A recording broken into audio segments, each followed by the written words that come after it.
Okay, we're live. Hello, welcome to the Cinema Savvy Movie Podcast. I'm Chris Garner, joined with my co-host Tayte, and today we'll be giving our review on Finding Dory, which is the sequel to 2003's Finding Nemo and the latest Pixar movie. It's actually the second Pixar movie this year. Usually they do one a year. We had Good Dinosaur earlier in the year, and this was the one that everyone's been hyped on. No. Good Dinosaur was last year, dude. No, it was this year, wasn't it? Good Dinosaur was definitely last year. Was it? I am on this. Keep talking. I'm on this. I thought they said they were releasing two a year, and then this one. Oh, well, my bad. No. Time has flown. Pixar filmed this year, 2016. Jesus Christ! If that's been Zootopia. Yes, that wasn't Pixar. That was regular Disney. I'm confused with all my Disney films. No, that is Pixar. That is Walt Disney Pixar. No, it's not. No, that is regular Disney. Yes. What's going on? What's going on? Can we start this stream over? No, we're live. No. Screw it. Moving on, but this was the Pixar film that everyone was looking forward to, at least I think so when it was first announced. And it was mostly people from sort of our age group that grew up with Finding Nemo back in the day in 2003. It absolutely boggles my mind that that movie is 13 years old already. Chris, I have worked it out. Yeah. Finding Dory is the first film of this year. Moana's coming out later on this year. Moana is Disney animation. It's not Pixar. Is it? Damn it! Yes. What's going on? God damn it! Get your Disney and Pixar in line, Tate.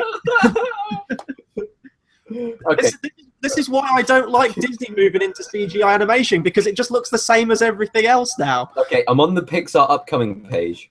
Okay, I swear to God that Good Dinosaur came out earlier this year. Good Dinosaur came out last year because we reviewed it last year. Okay, well, or did it come out this year? I'm so confused. Let's keep it on track. We're meant to be professional with it. We're meant to be professional and shit. I'm so sorry. I feel like the two guys in Monsters Inc. like, you're making it worse. Yeah, this film, Finding Dory, came out, I want to say like 2 months ago, although apparently my record for keeping time is way, way off, so it may not be that. But this has been out a while in the US. We've only got it this week. We got it last Thursday, I think it came out, or last Friday. Yeah. And already when reviews were coming out, this movie had made a ridiculous amount overseas in the US and everywhere else it's been released before here. And currently it's done on a budget of $200 million. And so far it's made 831.1, which is amazing. This is definitely going to break the billion mark. I'll be really, really surprised if it doesn't, especially considering it's only come out over here, and I'm sure it's going to be released other places too. So before we get into our review for Finding Dory, as is always the case with reviews for Pixar films, it's sort of like a double review in a way, because you get the little animated short at the start. This one for this film was called Piper, and reviews were coming out saying that some people were thinking that it was actually better than Finding Dory, like better than the entire feature-length movie. I caught like a little clip of it before because I had no idea what it was about. I watched a little clip and instantly I was in love. I was captivated. It was like a 20-second clip and my jaw hit the ground when I saw how far Pixar's animation had come. So Tate, animation. Oh my God, the animation was beautiful. And if you want to go see Finding Dory, go see it just because of Piper. I'm probably going to buy the Finding Dory DVD just so I can have a DVD copy of Piper. I'm not going to lie. That is the best animation I've ever seen in 6 minutes. That is Pixar just showing how far they could go. And it's quite interesting because they didn't use the same quality of animation throughout the entire film. But now you know they have the potential. If they applied that to a film, oh my God, that film would just be technically just flawless. It really would. And it's Pixar as well at the height of their storytelling as well, even in the animated short, because when they can do something without dialogue and you feel that emotion, you get the comedy from it, you get the beauty of just the animation just hitting you. And you understand everything that's going on. Like, even it's a little cuddly little chick, and you can just tell everything that's going on in the story without any dialogue at all. That was one of the reasons that I wasn't a huge fan of the film Wall-E, but I absolutely loved the first act of that film and kind of wish that the entire film would have carried on like that. Yeah, that's Pixar at their absolute best, and I love this animated short. Before we hit record, we were talking about some of our favorite ones that come out before, and I still think that Knick Knack, which is the one about the little snowman in the snow globe trying to get to the mermaid, that's probably still my favorite. But that's more of a case of It's enjoyable to watch. It's funny, and I can watch it again and again and again. Piper is probably the best in terms of their animation and just sort of storytelling in that way, I guess. Absolutely loved it, and they always start off with an establishing shot of just of the environment, and they did that with Lava as well, which was the one at the start of Inside Out. And my God, how far their animation has come and continues to grow. They've even built upon the environment shots in The Good Dinosaur, and we said like the water effects in that film alone and the landscapes were jaw-dropping. Probably the only thing that we could compliment about that film. Oh yeah. This film, don't get me wrong, is a darn sight better than Good Dinosaur. But yeah, Piper, highly recommend. So let's go into the actual movie now. So we've kind of given our thoughts on Pixar a bit, but I guess we can talk more about their track record and go back to Finding Dory and things like that. For me, go on. Sorry, Tayte. I'm talking loads. Go ahead. Pixar and Disney are in a renaissance. They really are. We'll ignore The Good Dinosaur. We'll ignore Cars 2. And Pixar really has come quite a long way. I mean, the films that they're putting out at the moment, Inside Out was phenomenal. Took home almost every single award at the Oscars. With Disney itself, their animation has really picked up and almost picked up to the levels of Pixar. If you take away Piper, which is beyond, like, way off into the distance, this film's animation wasn't too dissimilar to modern Disney animation. You could very easily kind of almost mistake it for being just a straight up Disney film instead of having Pixar behind it, which shows how far both companies really have come, because they've almost matched each other now. But so far, like in the past, I don't know, 2 years, the storytelling from Pixar has been on point, minus The Good Dinosaur. So I was really looking forward to seeing this film because I knew that they would be able to tell a good story. However, other than Toy Story 2 and Toy Story 3, there hasn't been a good Pixar sequel. I think we'll agree with that. Monster University was a lot worse than the original. I didn't mind it, but it was still way off. We've also got Cars 2, and now there's going to be a Cars 3. Toy Story 4, they should have ended it at 3. I guess it's the only sequel formula that has worked so far, so they're trying to push that. But at the moment, like that was the one bit of skepticism that I had going into this film. And so my thoughts on Pixar, I guess they're kind of the same as yours. I mean, when Pixar first started out as a company with their first film, Toy Story 95, all their films after that for a while, they were untouchable. They were like, I think Disney was going through like a bit of a bad patch with films. They weren't really making as much money, and Pixar came along and just, almost blew them out of the water. And I think that's kind of why Disney ultimately joined with them and has changed their animation style to CGI animation to sort of go along with Pixar. But after a while, their good streak kind of did wear off a bit. I'm just looking at the list now. So Toy Story 3 was the pinnacle for me of Pixar. Then they followed it up with Cars 2. Ooh. Brave, again. Brave isn't a bad film, but by Pixar standards, it's really not. It felt more like a Disney animated film rather than a Pixar one, because there is a big difference between Disney and Pixar. That year, I'm pretty sure that How to Train Your Dragon and DreamWorks caught up.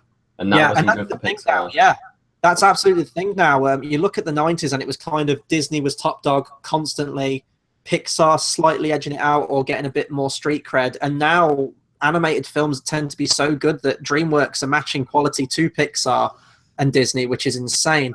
And then after Brave, you had Monsters University, which I absolutely hate. It's probably my least favorite Pixar film out of their entire roster, even more so than Cars 2.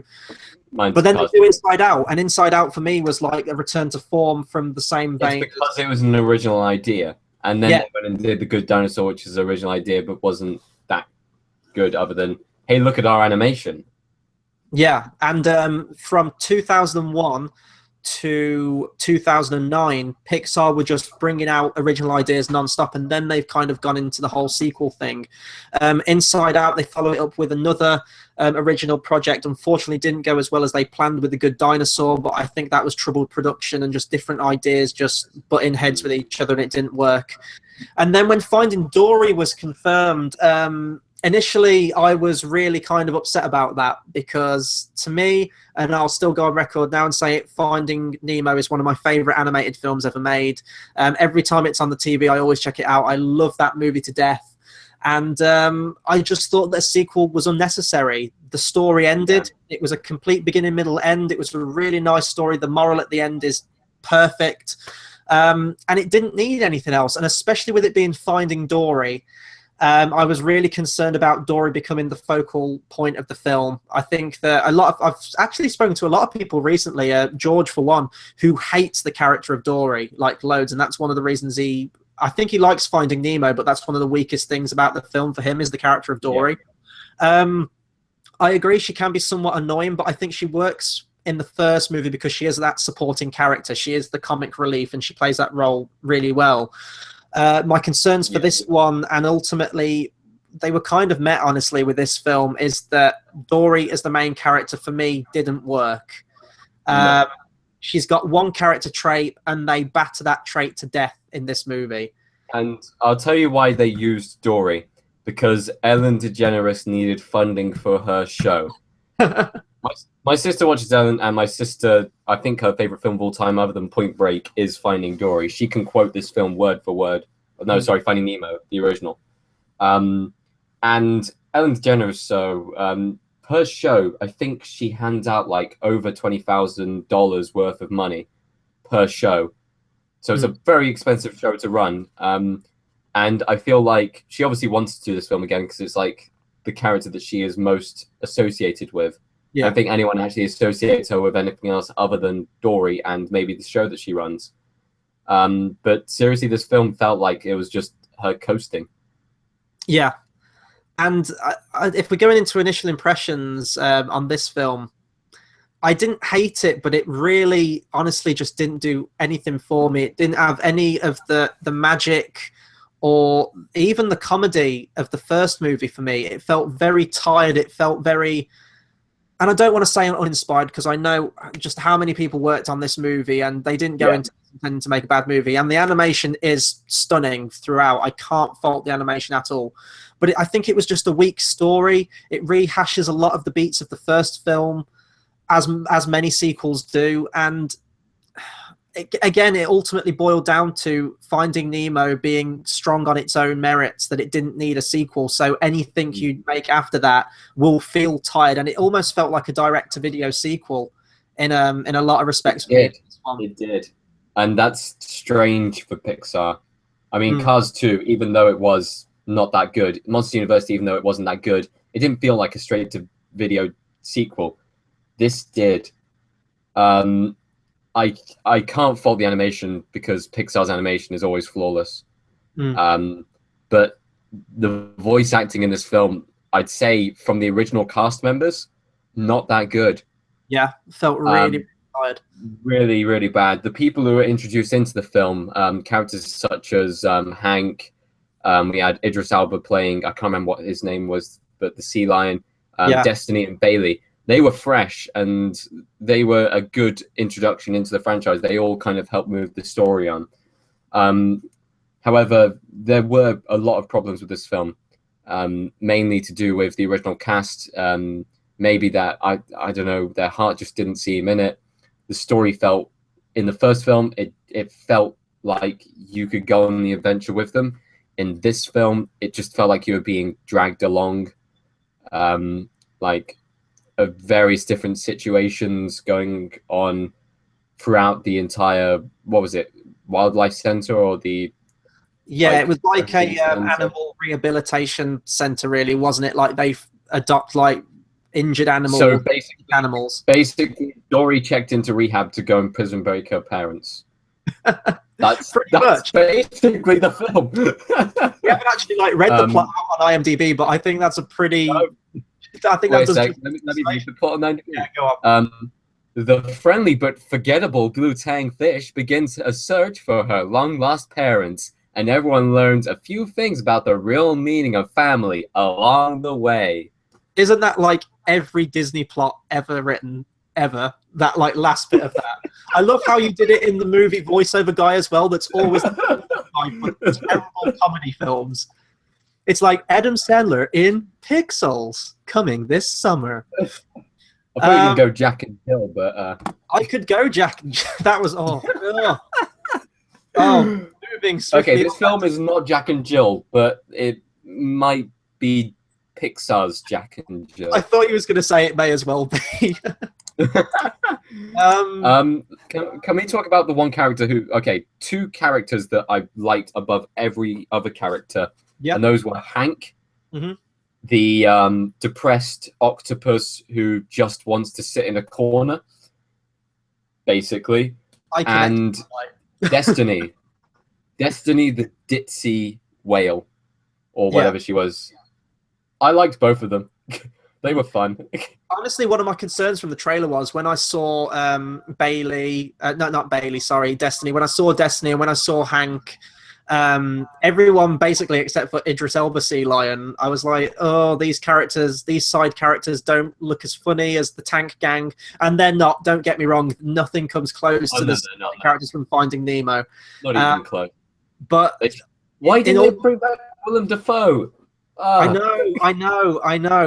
Also, this is a spoiler-free section. I should have said this at the start. I always forget this. Yeah. This is spoiler-free. We'll go into spoilers later. Can you see the brilliance that is going into this one? Yes, this is, I haven't done one of these. Well, when did I last do a review? I can't even remember that. God, I'm so professional tonight. This is amazing. But I don't know. We're getting back into the swing of things, I guess. But yeah, honestly, the most enjoyable thing for me about this film, other than the animation itself, were the supporting characters. I way, way, way preferred the supporting characters to any of the recurring main ones in this film. I really didn't care about Dory all too much in this film. I think they do probably the best job they can with trying to get you to care, showing you little Dory at the beginning of the film. That's not a spoiler, that's in the trailers. Little Dory, learning the life lessons all the way throughout the film.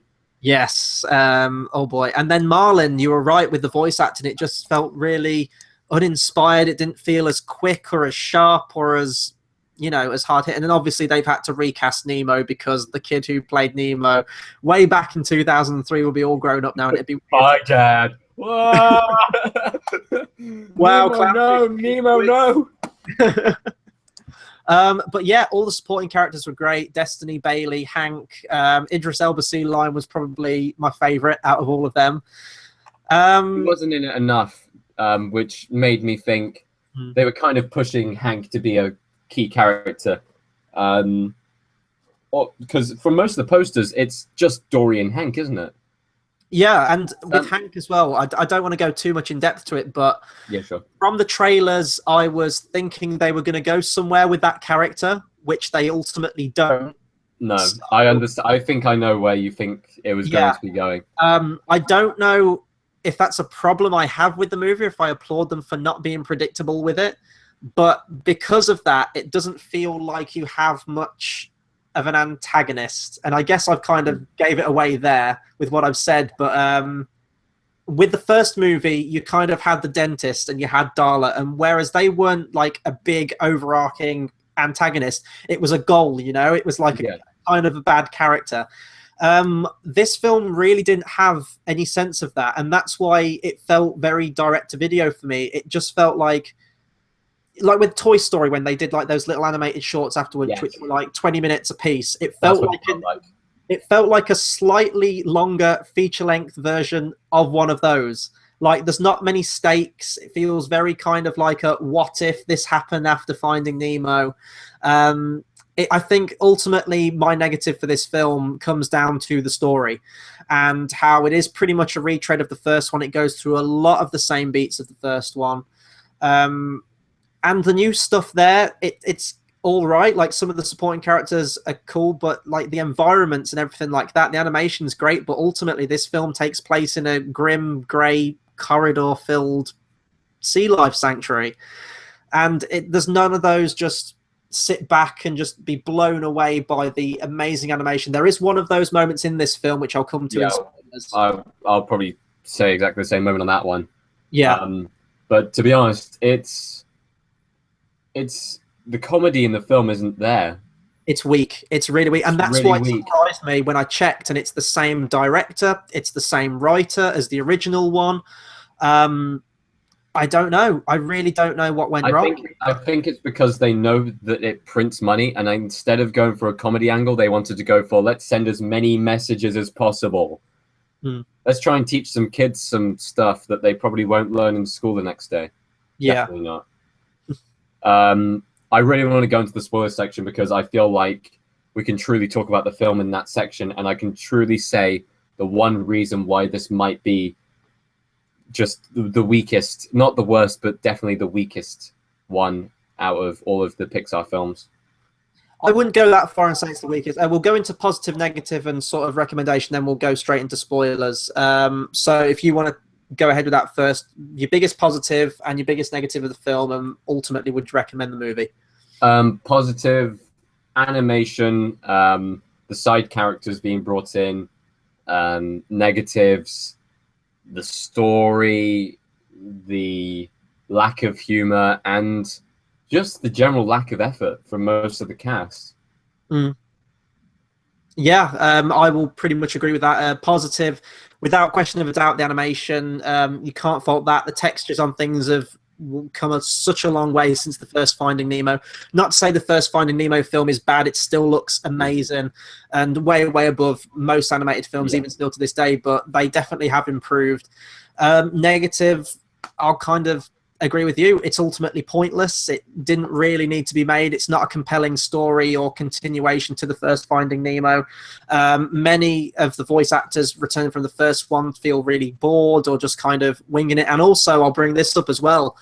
Music. Thomas Newman is back, and I adored the soundtrack to the first Finding Nemo. I didn't even notice there was a soundtrack. Yeah. And it's when I was listening to it, I was hoping to hear some of the familiar music cues from the first one, especially I think the track on the soundtrack is called The Egg, and it's the main sort of piano main theme of Finding Nemo. Just like previously in Inside Out, you hear that piano riff all the way throughout the entire film. In this film, I didn't even notice there was music, not even once. It was the same kind of ambience as Finding Nemo, I guess, but Nemo had themes, it had music which propelled it, and this one, it was the same composer. It didn't really feature any familiar music cues from the first one, and that's another thing, because the music felt really just paint by the numbers and just churned out and just boring. So did the film ultimately. So I guess the soundtrack matches the film for me. Recommendation, even though I've kind of said it's bad, I guess I'd still recommend it. If you're an animation fan, it's probably one of the biggest animated films of the year, next to Moana and probably Kubo and the Two Strings and Kung Fu Panda 3. So I definitely say check it out for that. If you're a fan of Pixar, if you're a fan of Disney, if you did watch the original Finding Nemo, still check it out, because why not? You may as well. It's a sequel to a great film, but don't go into it expecting it to top the heights of the original Finding Nemo. It really, really doesn't come anywhere close to that. And ultimately, it's kind of a forgettable animated comedy film. And to say that about a Pixar film, let alone a sequel to Finding Nemo, really, really kind of breaks my heart. I can't actually say that I will ever go back and rewatch this film, but I will continue to do so for the original Finding Nemo. This is going to be one of the first years where I really do hope that Pixar does not win the best animated feature. I'm quite a big Pixar fan, and this film just doesn't deserve it. No, it really doesn't. I also don't want Kung Fu Panda 3 because I'm not really a fan of the Kung Fu Panda franchise. I adore that franchise. I adore that franchise. It won't win, unfortunately, but I do love that film. We all want Kubo to win. That's kind of the main message here. Because we're massive fans of Coraline, we're massive fans of that kind of animation style. And Kubo just looks like it's stellar cast for one. I'm really looking forward to it. I believe it comes out August at some point, doesn't it? I think it does. They've got all like the big cardboard cutout posters up for it at my cinema.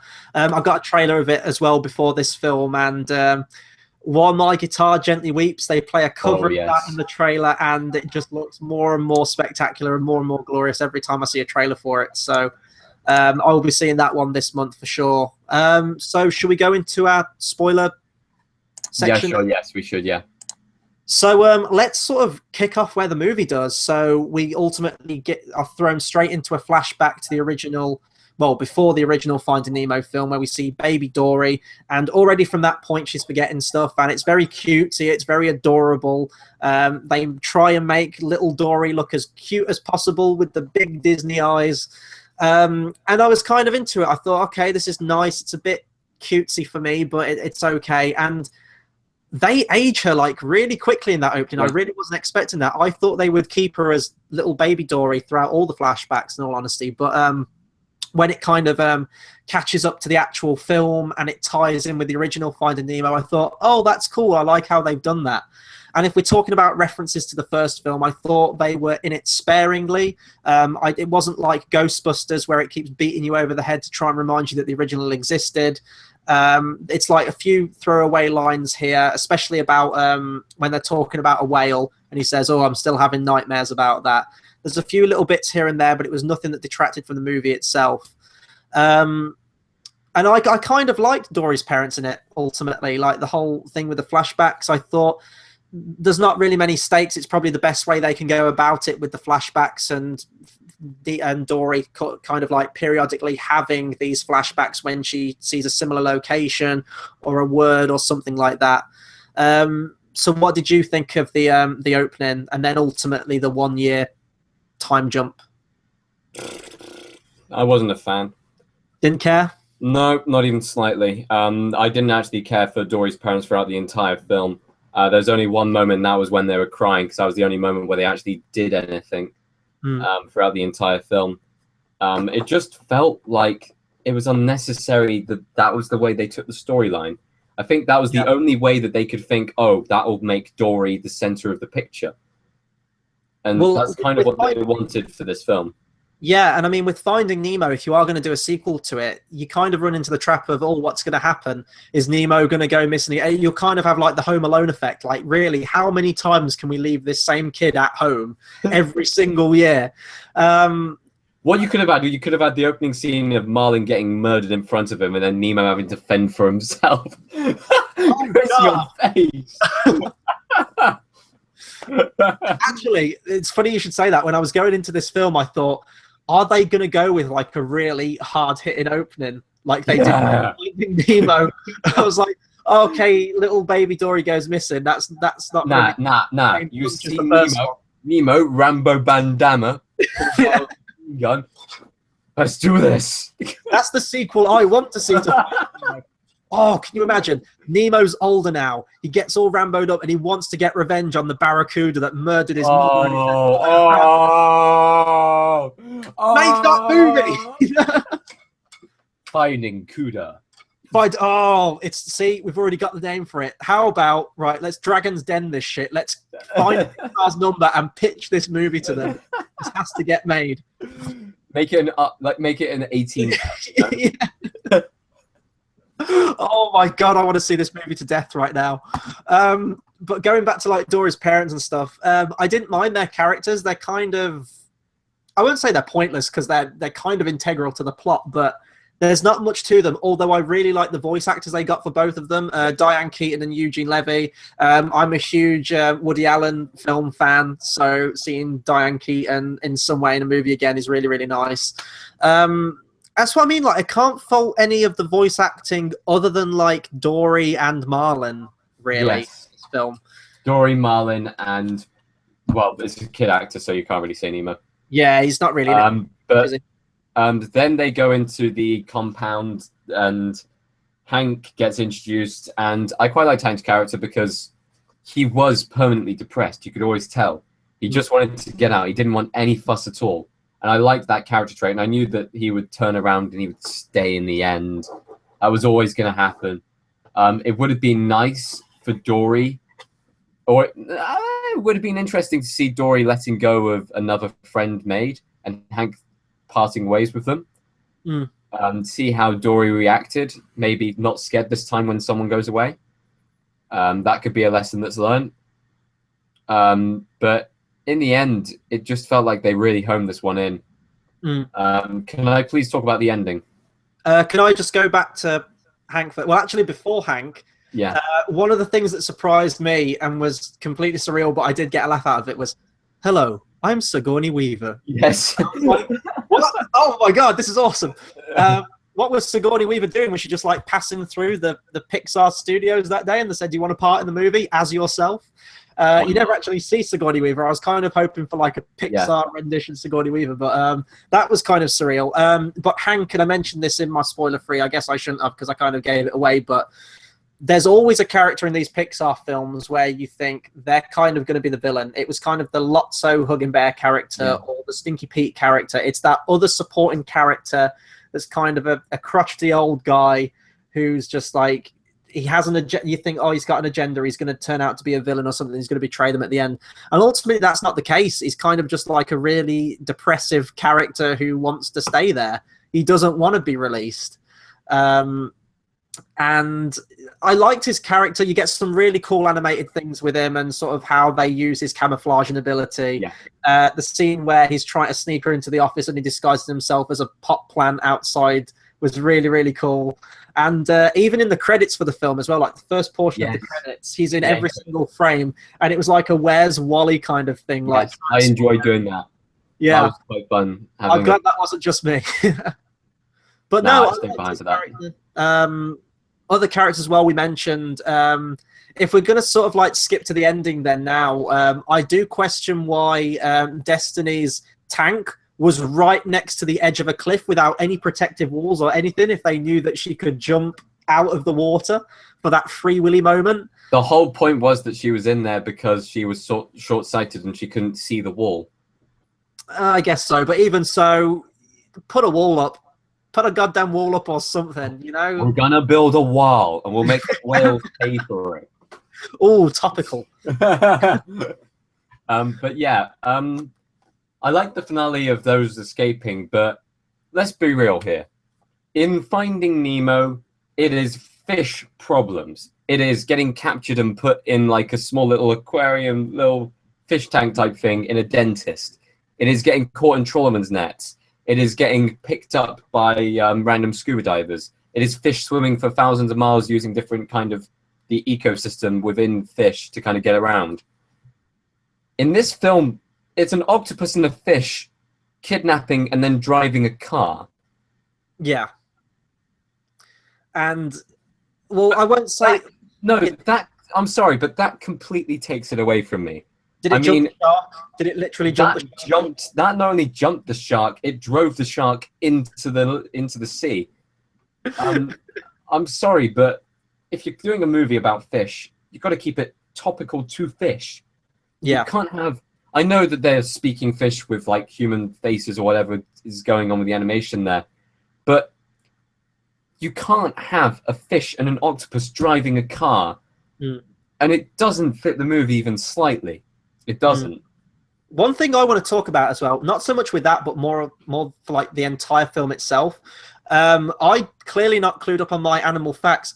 Can octopuses come out of water and like sustain themselves out of water for that long? Isn't that what the definition of an amphibian is? And an octopus really isn't an amphibian? I think they just wanted a cute character who was also depressed, and they thought, what fish are depressed, but what fish do people maybe not know that can go out of water? Octopus. Like all the other times in the movie when the fish come out of water, like you got that scene where this was another like far-fetched moment as well. It was like way too convenient. It was like Marlin and Nemo trying to get over to one of the other tanks, and they've got like those little fountain sprinklers. Oh yeah. And it was just like there was no moments where they were studying it and going. It wasn't like that Galaxy Quest moment where the clampers are like coming down and they have to stand there and go, okay, 3, 2, 1, right, we've got to time our sequence through here. It was just, let's jump and go over this thing. But when they went with, what would Dory do? Yeah. It would be an idiot and just keep bringing up the fact that you've got short-term memory loss, which we know. We've got it. You don't need to keep telling us. That's your character trait. But whenever the fish come out of water in the films, they kind of like hold their breath. Like they would suffocate if they didn't. Yeah. But Hank is just out there. So I'm going to have to read up on octopi, octopuses, whatever the correct plural is for that word, and see if they can come out of water. I just really got hung up on that for some reason when I watched the film. But yeah, the climax of the film is really just overblown, like this big car chase, and then they recruit otters to kind of create a roadblock. Hold on. They recruit non-speaking otters who have never met before and immediately agree to help them with their plan. to try and stop road traffic by acting cute, to stop a van with a fish and an octopus in, which the fish and octopus then kidnap, and then to avoid the police, drive said car down the wrong side of the road into the sea, where when they drive it into the sea, the back doors open and all the fish get let out in a normal and natural way, where they all land happily and safely out of the way of the truck, which is falling on top of them. Yeah. Oh, I thought that too. And it's the slow motion scene, and it's. Oh my God! Imagine that ending. The truck, they're smiling. Yay, we're home. Yeah. Well, it was Dory's parents and like the whale shark, Destiny Bailey. They're all looking up, and it was like the shadow of the truck just expanding over them. I was like, oh God, that would have been so funny. I thought Pixar. I know you can get mature and stuff, but that's going to take it a step too far. The moral of the story is like Dory finds her parents. The moral of the story is don't stand underneath a falling truck. Oh, we've already made this film better in so many ways. We've pitched a better sequel and made a better movie of this. Make Finding Cuda a thing. Finding Cuda. Oh, we needed a new meme on this channel. Cuda is the new one. It's the latest in the long run of Pixar memes, including Majestic as Fuck. That's still one of my favorites. Oh, speaking of Majestic as Fuck, can we talk about the jaw-dropping animation scene, which was the huge fish tank, the huge aquarium? 20 seconds of screen time for the most amazing animation scene in the entire film, other than Piper, and then it was gone. Yeah. But it was literally like a shot of adrenaline in the film. I was kind of slumped into my cinema chair, trying to blank out all the sounds of all the annoying grating. But hold on. How convenient that they went into the kiddie zone when before they went into the kiddie zone, they found a sign which said the kiddie zone was in the complete opposite direction, and then they still ended up in the same exhibit. Because plot convenience, we need to get Dory from A to B to C to D and let the film play out. Hold on. Wasn't the whole part of the first movie that Dory was the only person who could read? Yeah. I'm pretty... Yes, it was. Like... But do any of the other characters read in this movie? Like from the old cast? I don't think so. Also, actually, speaking of old cast, I know I'm kind of jumping around over the place, but I'm just thinking of bits that I wanted to bring up. Crush the turtles. Yes. Well, not literally. Don't crush. No one crush any turtles. That's his name from the first movie, Crush. Yeah. I'm assuming that. Well, they start off in Sydney, right? Is that no? Because they travel to Sydney. They are in the Pacific Ocean. They are just bang slap in the middle. Because he was just like, hold on, it was a speedboat in the first film, so they can't be too far away from Australia. So they've got to be like, I don't know what side, whether they're New Zealand side or whether they're India side. They must be sort of near Australia because you've got all the cast sort of like speak with an Australian accent, don't they, in Finding Nemo? Yeah. But he says like, I know a guy, and then immediately you've got like the whole squadron of turtles in the EAC again, and I'm like, oh okay. And then they go to like California. I'm like, how far are they traveling? They're traveling quicker than Varys does in Game of Thrones season 6 between places. They're traveling quicker than Littlefinger in Game of Thrones in general. Yeah, but he's Littlefinger. I'll let that slide. He's got teleportation powers because he's that awesome. I think Varys and Littlefinger they are Time Lords. Yeah, and I'm trying to think, is there anything else in this film we can talk about? We talked about the ending. Not really. I mean... Personally, for me, go see this film, but only because Piper's at the start. Don't go buy this DVD. I might, just for Piper. Oh, a slightly more bedraggled Piper in this film is the character of Becky, who's this. I don't even know what kind of bird it is. It's a bird. But they need her to like transport them all over the sea life preserve. Couldn't they have just hired the seagull from the first film because he was funny? Yeah. And that's what I mean. Like that would have been funny. Also, I want to talk about something which I really wanted to say earlier when you mentioned it, but I couldn't because spoiler free. You said, "Why wasn't Gil in this movie in the Tank Gang?" He's the post-credit scene, and I kind of predicted that they would put them in there. Post-credit scene. Yeah, there was a post-credit scene, and that's where you get the Tank Gang come back. So it cuts back to the sea lions on the rock sleeping, and then these baggies roll in off camera, and they're all coated in like green gunk. Like the plastic bags, yeah. in Finding Nemo, and then you don't even see the characters because I don't believe you do anyway. I think because they're all behind these really dirty bags, and he goes, "Well, we made it to the open ocean or something, something like that." And then the sea lions see them, and then a speedboat comes along and scoops them up and go like, "Oh, no regard for nature" or something because they're all in these plastic bags. And then bloke just goes, "Now what?" Again, like the first movie. That was pretty funny. I would have loved to have seen the tank gang in here somewhere, but as a second sequel, we've got the tank gang. Yeah, like do like a kind of Penguins of Madagascar. No, Prison Break movie from that aquarium. Well, no, from that, yeah. And then Nemo comes in holding the dead barracuda as a sword. We're doing this, okay? Oh. Hashtag Finding Barracuda. That needs to happen. But yeah, guys. But the post-credit scene I enjoyed. I got a laugh out of it. I did predict that would be the post-credit scene because I thought it's going to be really weird if they don't bring up that plot point from the end of the first one. I guess we'll go into final recommendation if we can't think of anything else to say about it. I've already done mine, so if you want to. Didn't you want to say something about the ending, or was that the whole truck thing? That was the whole truck thing that completely destroys the film, even to anything. What did you think of the actual final shot of the movie? Sort of where it was just Dory staring into the ocean and Marlin swimming up to her. That kind of felt really conclusive for me. Like, we don't want to make any more. Please don't. Yeah. other than Finding Cuda. Yeah. We got Finding Cuda and the Tank Gang coming up. Two spin-off sequels. Tank Gang's going to be A-Team-esque, and Finding Cuda is going to be like Rambo. I'll kind of like end on my recommendation again, and sort of any other points I can think of. I saw this with a packed audience. I went to see it on I went to see it Sunday. Absolutely packed, hardly any free seats, but the audience reaction was really just kind of dead all the way through it. Like, I remember seeing Finding Nemo and remember everyone laughing all the way throughout that movie. I had a kid crying through most of the film. I'm not gonna. Oh, jeez! Don't even get me started. This is the thing. I love seeing kids' movies because I love animation and they're some of the best movies that come out every year. But I hate the viewing experience of seeing kids' movies. Because they never shut the fuck up all the way through the movie. Someone, and I always pick a seat and go, right, no, this is a good seat. I'm happy with this seat. I'm happy with this decision I've made. Yeah. And someone will sit right next to me or behind me or in front of me and they won't shut up. In this one, a mother comes in with a pram with like a couple of months old baby, I guess. God. Right in front of the screen and sits down. This is like those people who go to theatre and take their babies in with them.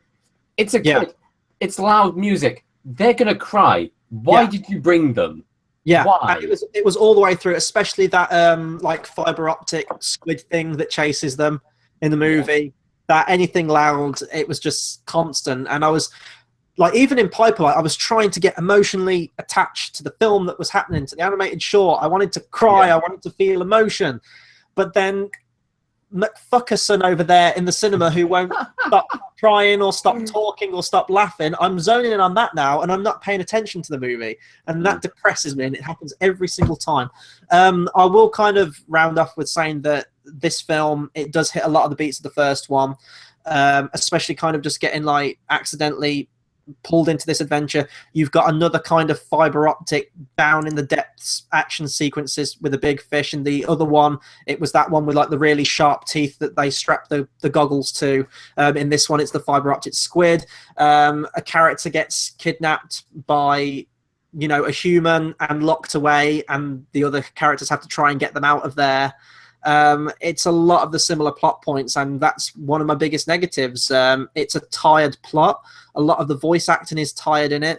It was a story that didn't need to be told. I'm always with the pronoun, make a sequel if you want to. Make a sequel as long as you have a story to tell. And if it's not going to be as good as the first one, don't bother. It's not necessary. Try and have a story that is comparable to the first one, and then make it that way. That would be fine. But when it's the same kind of plot rehashed, It doesn't really try anything new. I wouldn't even say it doesn't awe-inspire as much as the first one did in terms of its animation. The animation is fantastic, and it's definitely improved in quality, but just in terms of environments and things like that, it's really nothing awe-inspiring. Films like Kubo and the Two Strings, for example, looks way more awe-inspiring. Every single shot of that trailer.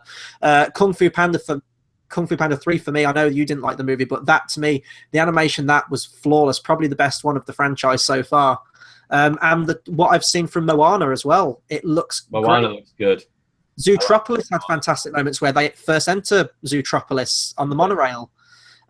This one really didn't do it for me, and I kind of predicted that I wouldn't like it as much as Nemo, but I thought maybe it's going to be a solid film on its own. I wouldn't say it's awful. It's definitely not the worst Pixar film I've seen. That would still go to like Cars 2 or Monsters University or Good Dinosaur, but it's just really forgettable, and that really, really depresses me to say that about a sequel to one of my favorite animated films. So that's kind of my review on it. If you want to give your sort of recommendation. I'm not a fan of this film. I'm not gonna lie. It is nowhere near their top quality, and they need to pick up, because I think the real kick that they'll get this year is they're not gonna win the best animated picture Oscar, and I hope that changes them so they actually get going with better films. Funnily enough, the next film they're doing is Cars 3, so I highly doubt it's going to get better soon. Well, actually, I wanted to talk about their future films, because one's come up now, which I didn't even see. So Cars 3 we've got next, which will be... It's Cars 3, Coco, Toy Story 4, and then Incredibles 2. And they've said after Incredibles 2, they're going to go back to all original stuff for a while, which pleases me because they're just running into this sequel thing, and I don't like that. But Coco, this is literally the first time I've seen about it. I just sort of clicked on their future films as we were talking on this review. It's based on the inspired by the Mexican holiday of Dia de Muertos. I think. Yeah, Dia de los Muertos. Dia de los Muertos. It's the Day of the Dead festival. Dead. It's got Coco follows a 12-year-old boy named Miguel who sets off a chain of events relating to a century-old mystery. The official think Book of Life, but Pixar. But Pixar, it's got Coco is the celebration of a lifetime where the discovery of generations-old mystery leads to a most extraordinary and surprising family reunion. And just based on the poster, I can tell that visually that's going to be amazing, like all the colors and creative things they can do with that. So I'm really looking forward to that one. Toy Story 4, everyone knows my thoughts on it. Completely pointless, again, like Finding Dory. Leave it with Toy Story 3. Honestly, Incredibles 2 is the only one that kind of deserves a sequel, and they can do something different with that. And that's what I mean, a story worth telling. That's Incredibles is a franchise that should have got a sequel ages ago. So long ago. Could do with Some that. people said, oh, they did get a sequel as Tale of the Underminer. That was a game. It was not that good of a game. I don't even know if that's classed as canon. It is classed as canon because it continues straight on from the original film. I did play a bit of that. I can't really remember. There are a lot of theories going around, and I really do hope that this one is true, that Dash is the villain. Ooh. That's well, yeah, because I mean, it's been so many years since the first one. Not only that, they will all be grown up, and out of everyone, Dash was the one who, like, agreed with what Buddy said. Yeah. He was the only person out there who agreed with him, and if his powers, he was probably the most powerful one out of them. No, I would say it would be cool if they do it with the little baby. You know, the one who had like every single Jack. Jack will be able to speak by now, but I feel like Dash will go rogue because he won't want to be part of the family anymore. He'll want to be his own superhero, and maybe that'll make him turn on his family. But that's what I mean. Incredibles 2's got so much interesting stuff, and I want to see sequels to stuff like that, rather than a Toy Story 4 or a Cars 3, for example, or even a Finding Dory. So that'll do it for our review on Finding Dory. Be sure to comment, subscribe, and let us know what you thought of the film. Did you like it more than us? I'm sure people probably do. We were a little bit hard on it, but that's just our opinions on it. So please be civil in the comments. Anything you like about Pixar as well, which one are you looking forward to? Are you looking forward to Toy Story 4, for example? Please do drop us a comment. In terms of what's coming up on the channel, I have one more Star Wars Celebration video to edit, and then I can finally get back to trailer reactions. reactions. With Comic-Con that came out, I did like a whole string of reactions, which kind of really burnt me out that week because I was editing like 3 per day. It was absolutely insane, but I loved seeing all those trailers for new movies. And for example, I've got to do one on the Star Wars behind the scenes reel, which came out kind of when Celebration did. I'll do a reaction on that. I want to do a reaction to Mel Gibson's new film Hacksaw Ridge, and also the oh god, what's his name, Matt Damon film The Great Wall. I'll do a reaction on that. I'll get on those tomorrow. And also voting for Timestamp Zero episode 5 is now up. We did, well, I didn't do, you and Tom did episode 4. George came in as well for Oblivion. I've watched a bit of that. It looks really great, and I actually want to watch it along with the film because it's a film I still haven't seen, and now, judging by your guys' opinions on it, I actually really want to see it now. Hey, you have to watch it with our commentary in the background. Yes. Tate, do you have the picks up for episode 5? I can just reel them off for you.